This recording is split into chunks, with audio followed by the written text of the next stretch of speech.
2-3টা পদের নাম ছাড়া আর কোনোটির নামই বলতে পারছিল না সে। আপেল, আঙ্গুর, জিলাপি, খেজুর, বাকিগুলোর নাম জানি না। ইফতার বলতে এদের আয়োজনে থাকে মুড়ি ও চিরা ভিজানো। অজব বারাকা বলতে যা বোঝায় এলাকাটি এমনই। ইফতারের পর 7 বছরের শিশুটিকে খুঁজে পাচ্ছিলাম না আমরা। পুরো সময়টিতে মায়ের চোখে পানি দেখলাম। কেন সেটাও জানবো। বরিশাল সদর রোড থেকে ফলমূল সহ ইফতারের নানা পদ কিনেছিলাম বেশ উচ্ছ্বাস আনন্দ নিয়ে। আজ আমরা একটি বাড়ির অতিথি হব, কিন্তু এখানে এসে সে আনন্দ যে বিষাদের রূপ নেবে তা ভাবেনি।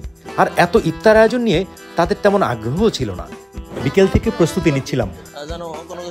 বরিশাল শহর থেকে ছোলা মুড়ি পেঁয়াজু থেকে শুরু করে ফলমূল, হালিম, অর্থাৎ একটি উচ্চ মধ্যবিত্ত পরিবারে যা যা দিয়ে ইফতার করা হয় সবই কেনার চেষ্টা করলাম। সাথে রাতের খাবারটাও নিতে ভুল হলো না। এমন একটি পরিবারের সন্ধান পেয়েছিলাম যারা চরম দরিদ্র। কেনাকাটা শেষ হলো বিকেল 4টায়। নেদারল্যান্ডস থেকে নাম প্রকাশে অনিচ্ছুক একজনের আয়োজনের বেঁচে যাওয়া টাকা থেকেই তার ইচ্ছেতেই আজকের ইফতার। সেই ইফতার আজকে আমরাও করব। পথ যেন আর শেষ হচ্ছিল না। আমাদের সোর্স যখন বাড়িতে নিয়ে গেল, আমাদের মনে হলো আবার আসমানের কথা। এই আসমানি কবি জসিমউদ্দিনের আসমানি। এ কেমন বাড়ি, নিজ চোখেই দেখুন। আরো অবাক হবেন, এই ভিটে মাটিও তাদের ছাড়তে হবে শীঘ্রই। সে প্রসঙ্গে আসবো। আমাদের দেখে চমকে গেল। সোর্স আগেই বলেছিলেন আমরা আসবো, কিন্তু হাতে এত ব্যাগ আয়োজন দেখে বোধহয় কিছুটা বিস্মিত। এতটা আশা করেনি বুঝলাম। উঠানে পাটি বেছানো হলো। এখানেই সব আয়োজন হবে আজ। পরিবারে উপস্থিত পেয়েছিলাম 4 জনকে, মা, ছেলে এবং ছেলের 2টি সন্তান। একের পর এক সাজানো হচ্ছে প্লেট, কাটা হচ্ছিল ফলমূল। গতকাল ইফতার হয়েছিল কিভাবে? গতকালকের চিড়া আর মুড়ি ভিজেছিলাম আর ভাত খাইছি। আমি তেমন বেশি দুটো ভাতই খাই। আমার তো খাড়াই এখনই নি যে আনবে এবং যে আল্লাহ পাক রাব্বুল আলামিন যেটা সেটাই খাই। কিন্তু লক্ষ্য করলাম এসবে মনোযোগ নেই তার। সাজানো দরকার তাই সাজাচ্ছে, খাওয়ার দরকার তাই খাচ্ছে। জানতে চাইলাম বিস্তারিত। একমাত্র ছেলেটির অবস্থা খুবই নাজুক। কিডনিতে বাসা বেঁধেছে জটিল রোগ। তাই খাবার, জীবন, ভিটেমাটি এগুলোর কোনো কিছুতেই আগ্রহ নেই এই মায়ের। জানতে পারলাম গত বছর পুরো রোজার মাসটা কেটেছে হাসপাতালে। সেখানকার বারান্দায় বসে কোনো রকমের ইফতার সেরেছে।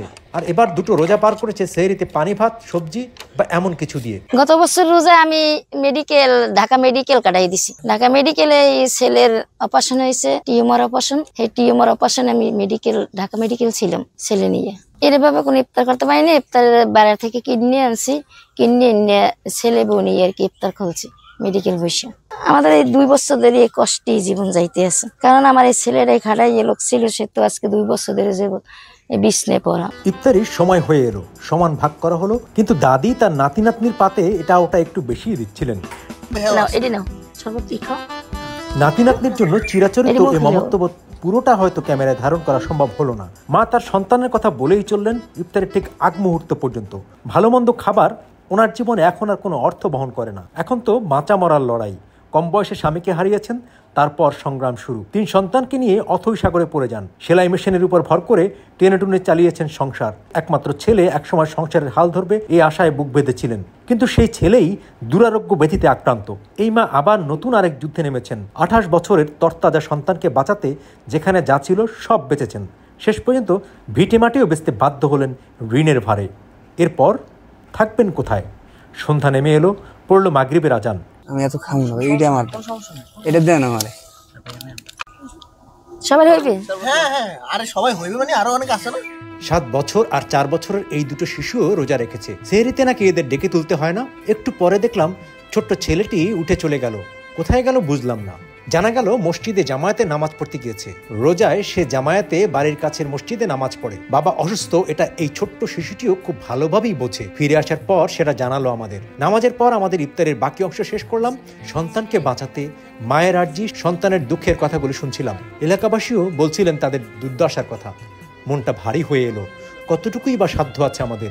আমার মা টেলির কাজ করে এই জায়গাটা কিনছিল, ভিটামিটি এটা কিনছিল ঘরের জায়গাটা। তো আমি অসুখে পড়ার পরে এটা বিক্রি করানো লাগছে। তো আমার মা এটা বিক্রি করে এখন আমার চিকিৎসা করাইছে। যাদের কাছে বিক্রি করছি তাদের কাছে অনুরোধ করে হয়তো কিছুদিন থাকার জন্য এটাকে অনুরোধ করছি, কিছুদিন থাকবো আর কি। আমি চিকিৎসাটা করার পরে হয়তো আমাদের জমি ছাড়ে দিতে হইব। সামনে ঈদ আসতেছে, আমার নাতি দুইয়ের আমি জামা কাপড় দিতে পারবো কি পারবো না আমি বলতাম না। আমার কাছে আমার কোনো তৌফিক নাই। আমার ছেলেরাই ডাক্তার দেখাইতে পারতাছি না এবং তারাই নিয়ে দেখা যাওয়ার বলার কথা। আমি টাকা গুছাইতে পারিনি। বউ তো খুব মানে অনেক দ্বারে গেছে বা টাকার জন্য এখন মানে গুছাইতে পারি না। মনটা ভারী হয়ে এলো।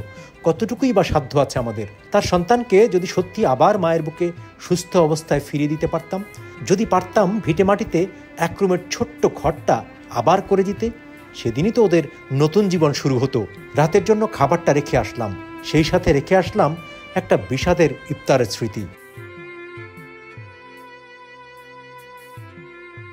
বিদায় নলছিটি।